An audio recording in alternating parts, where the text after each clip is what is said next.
بسم اللہ الرحمن الرحیم۔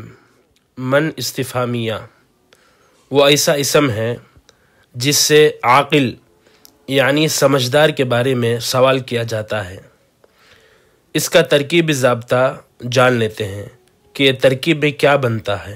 نمبر 1، مبتدا بنے گا جبکہ من اسم استفہام کے بعد فعل لازم آئے، جیسے من حضر، کون حاضر ہوا۔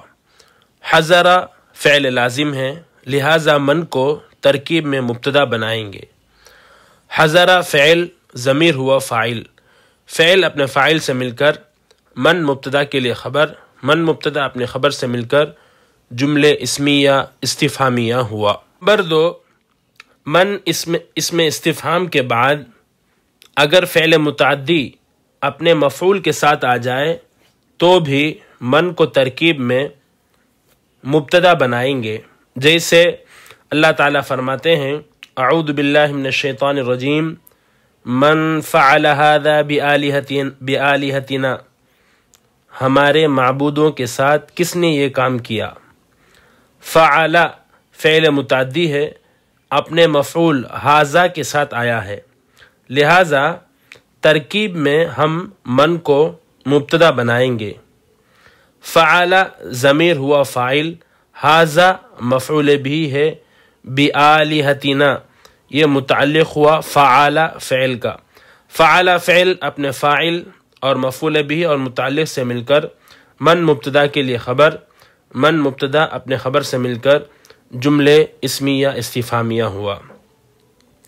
نمبر 3، من اسم استفہامیہ کے بعد معرف باللام والا اسم آ جائے، جیسے من القادم، کون آنے والا ہے، یا اسم نکرہ مضاف و معرفہ کی طرف، جیسے فمن ربکما، اللہ تعالیٰ فرماتے ہیں فمن ربکما، تو ان دونوں صورتوں میں من کو مبتدا بھی بنا سکتے ہیں اور خبر بھی۔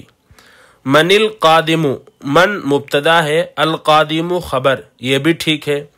من خبر مقدم اور القادم مبتدا مؤخر، یہ بھی ٹھیک ہے۔ اسی طرح من ربکما کی بھی ترکیب ہے۔ نمبر 4، من اسم استفہامیہ کے بعد جار مجرور یا ظرف مظروف آ جائے تو من کو مبتدا بنائیں گے، جیسے من فی البیتی، گھر میں کون ہے، من مبتدا ہے، فی البیتی جار مجرور مل کر ثابتن کا متعلق ہو کر خبر، مبتدا اپنی خبر سے مل کر جملے اسمیہ استفہامیہ ہوا۔ اسی طرح ظرف کی مثال من عندک، من مبتدا ہے، عندک مضاف مضاف لے مل کر ثابتن کا متعلق ہو کر خبر، مبتدا اپنی خبر سے مل کر جملے اسمیہ استفہامیہ ہوا۔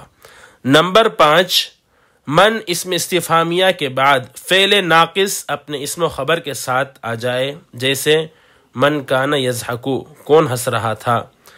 من مبتدا، کان فعل ناقص، ضمیر ہوا اس کا اسم، یضحک فعل فاعل مل کر جملہ ہو کر کانا کی خبر، کانا اپنے اسم و خبر سے مل کر من مبتدا کے لیے خبر، من مبتدا اپنے خبر سے مل کر جملے اسمیہ استفہامیہ ہوا۔ من اسم استفہام کو مفعول بھی بنائیں گے جبکہ من اسم استفہام کے بعد فعل متعدی اپنے مفعول بھی کے ساتھ نہ آئے، جیسے من تحب، تم کسے پسند کرتے ہو۔ تحب فعل متعدی ہے، اپنے مفعول بھی کے ساتھ نہیں آیا ہے، لہٰذا من ہی کو مفعول بھی بنا دیں گے اس فعل تحب کا۔ من اسم استفہام مفعول بھی مقدم، تحب فعل بفاعل، فعل اپنے فاعل اور مفعول بھی مقدم سے مل کر جملے فعلیہ ہوا۔ نمبر 3، من اسم استفہام جر کے مقام میں ہوگا جبکہ اس سے پہلے حرف جر واقع ہو، جیسے اللہ تعالیٰ قرآن میں فرماتے ہیں اعوذ باللہ من الشیطان الرجیم لمن الملک اليوم، ترکیب لام حرف جر ہے، من استفہامیہ مجرور ہے، جار اپنے مجرور سے مل کر ثابتن کا متعلق ہو کر خبر مقدم، الملک اليوم موصوف صفت مل کر مبتدا مؤخر۔ نمبر 4، من اسم استفہامیہ مضاف الیہ ہوگا جبکہ اس سے پہلے اسم نکرہ مضاف ہو من کی طرف، جیسے کتاب من قرأت، تو نے کس آدمی کی کتاب پڑھی. ترکیب: کتاب مضاف، من مضاف الیہ، مضاف اپنے مضاف الیہ سے مل کر، قرأت فعل جو بعد میں آ رہا ہے اس کا مفعول بہ. من اسم استفہامیہ کے متعلق کچھ ضروری باتیں.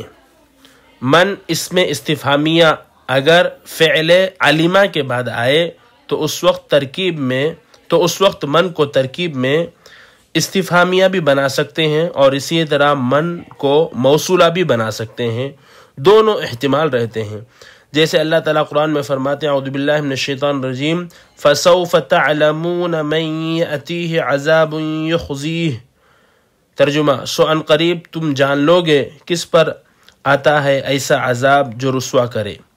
ترکیب: فا استئنافیہ ہے، سوف حرف تصویف جو حال کو استقبال کی طرف بدل دیتا ہے، تعلمون فعل بفاعل، من اس میں دو احتمال ہیں. من کو موصولہ مانیں گے تو من اس میں موصول، یاتیہ عذاب یخزی یہ مکمل جملہ اس کے لیے صلہ بنے گا. من اس میں موصول اپنے صلے سے مل کر تعلمون کے لیے مفعول بہ بنے گا. دوسرا احتمال، من کو اگر اس میں استفہامیہ مانیں گے تو من اس میں استفہام مبتدا ہے کیونکہ اس کے بعد یاتیہ فعل متعدی اپنے مفعول بہ کے ساتھ آیا ہے، اور یاتیہ عذاب یہ مکمل جملہ اس کے لیے خبر، مبتدا اپنے خبر سے مل کر جملہ ہو کر تعلمون کے لیے مفعول بہ بنے گا. بہرحال من اگر فعل علمہ کے بعد آ جائے تو موصولہ اور استفہامیہ دونوں بن سکتا ہے. نمبر 2، من اگر فعل قال یا سأل کے بعد آ جائے تو اس جگہ صرف من استفہامیہ بنا سکتے ہیں، من موصولہ بنانے کی اجازت نہیں ہے. جیسے اللہ تعالیٰ قرآن میں فرماتے ہیں اعوذ باللہ من الشیطان الرجیم قالت من انبأک هذا قال نبأنی العلیم الخبیر. اس آیت میں من فعل قالا کے بعد واقع ہوا ہے، لہٰذا اس جگہ من کو صرف من استفہامیہ بنا سکتے ہیں، من موصولہ بنانا جائز نہیں ہے، کیونکہ من جب فعل قالا کے بعد واقع ہوتا ہے تو یہ سوال و جواب پر مشتمل ہوتا ہے جو کہ یہ استفہامیہ کے ساتھ خاص ہے نہ کہ موصول کے ساتھ. اس آیت میں من انبأک ھذا یہ سوال ہے، نبأنی العلیم الخبیر یہ جواب ہے. چلیے اس کی نحوی ترکیب جان لیتے ہیں.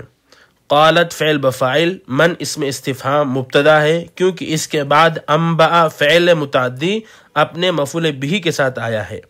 انبأ کا فعل فاعل مفعول، ھذا یہ مفعول ثانی ہے انبأ کا.